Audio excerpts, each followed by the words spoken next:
जय श्री कृष्णा, जय श्री राधे। अर्चना के कृष्ण गुणगान चैनल पर आपका स्वागत है। आज मैं आपको गुप्त नवरात्रि के पहले दिन की कथा और माँ काली की पूजा के बारे में बताने जा रही हूँ।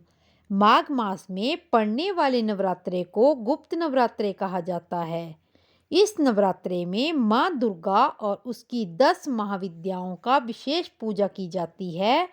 इस साल माघ मास में पड़ने वाले गुप्त नवरात्रे शुक्ल पक्ष की प्रतिपदा तिथि से आरंभ हो रहे हैं। माघ मास में पड़ने वाली गुप्त नवरात्रे को विशेष रूप से गुप्त साधनाओं के लिए माना जाता है। गुप्त नवरात्रे के पहले दिन माँ काली की पूजा करने का नियम है। 10 महाविद्याओं में माँ काली का प्रथम रूप है।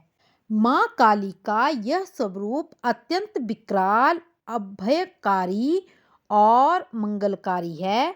माँ काली का ये स्वरूप असुरों का संहार करने वाला है।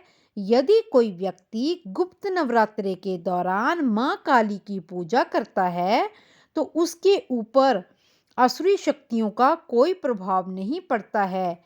माँ काली की पूजा करने वाले व्यक्ति को रूप, यश, जय की प्राप्ति होती है और उसकी समस्त बाधाएं खत्म हो जाती हैं। माँ काली ने चंड मुंड का संहार किया था, इसीलिए उनका नाम चामुंडा भी माना जाता है। माँ काली अपने गले में मुंडमाला धारण करती है। इसके लिए एक हाथ में खड्ग, दूसरे हाथ में त्रिशूल और तीसरे हाथ में कटा हुआ सिर है। माँ दुर्गा ने रक्त बीज नाम के असुर का संहार करने के लिए माँ काली का रूप धारण किया था। 10 महाविद्याओं में काली प्रथम देवी है। गुप्त नवरात्रि में प्रथम दिन माँ काली की आराधना की जाती है। जो लोग तंत्र शक्तियाँ प्राप्त करना चाहते हैं उन्हें गुप्त नवरात्रि के पहले दिन विशेष रूप से माँ काली की पूजा करनी चाहिए। इसके अलावा माँ काली की आराधना करने से सभी तंत्र बाधाओं से छुटकारा मिलता है। जो लोग अपने शत्रुओं से बहुत परेशान हैं उन्हें गुप्त नवरात्रों में माँ काली की आराधना करनी चाहिए। ऐसा करने से शत्रुओं से मुक्ति मिलती है।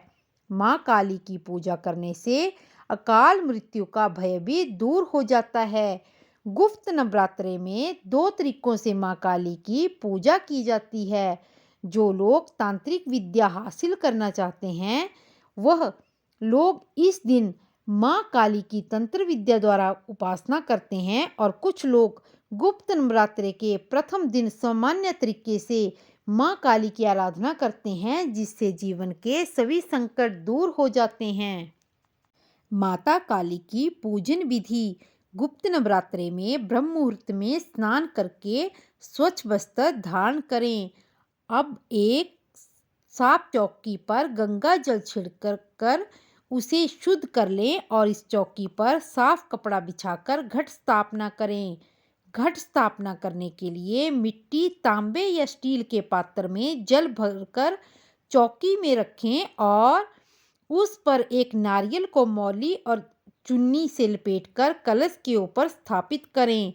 अब चौकी पर माँ काली की प्रतिमा या मूर्ति की स्थापना करें।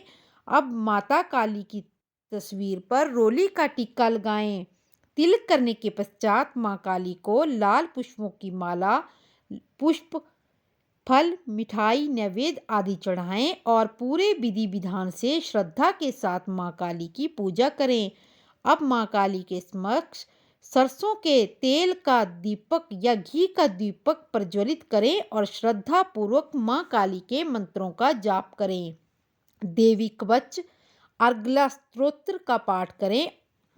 जिस आसन पर आप बैठते हैं उसका रंग भी लाल होना चाहिए।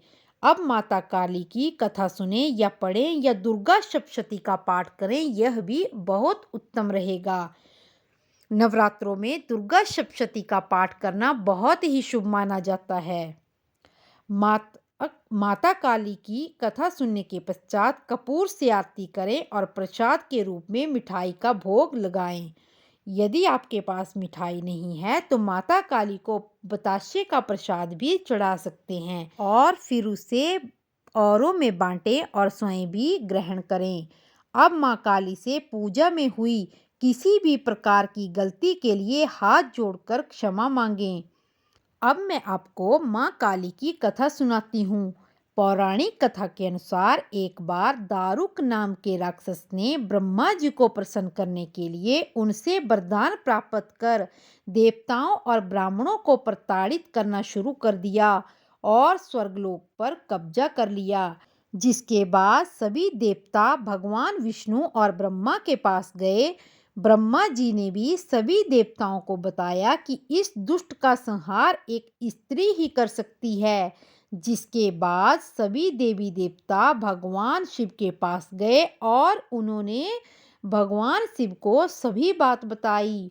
जिसके बाद भगवान शिव ने माता पार्वती की ओर देखा।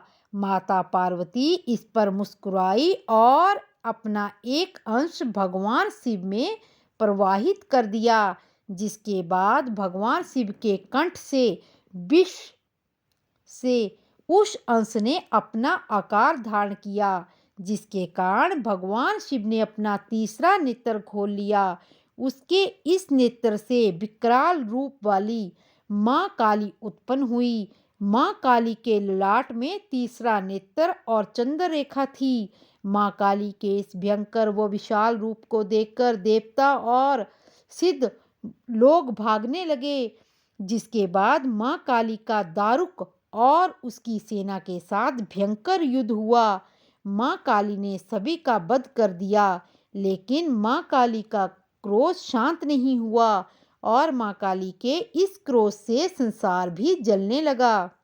जिसके बाद भगवान शिव ने एक बालक का रूप धारण किया और शमशान में लेटकर रोने लगे। जिसके बाद माँ काली उन्हें देखकर मोहित हो गई। इसके बाद माँ काली ने बालक रूपी भगवान शिव को अपने गले से लगाकर अपना दूध पिलाया, जिससे माँ काली का क्रोध शांत हुआ। अगर आप नवरात्रों में दुर्गा कवच, अर्गला स्तोत्र और दुर्गा सप्तशती के सारे अध्याय सुनना चाहते हैं तो आप मेरे YouTube चैनल में जाकर सुन सकते हैं। मैंने ये सारे अध्याय पहले ही डाले हुए हैं। और इसी तरह की कथाएं सुनने के लिए मेरे चैनल को लाइक, शेयर और सब्सक्राइब करें और कमेंट बॉक्स में जय माता दी अवश्य लिखें। जय श्री कृष्णा, जय श्री राधे।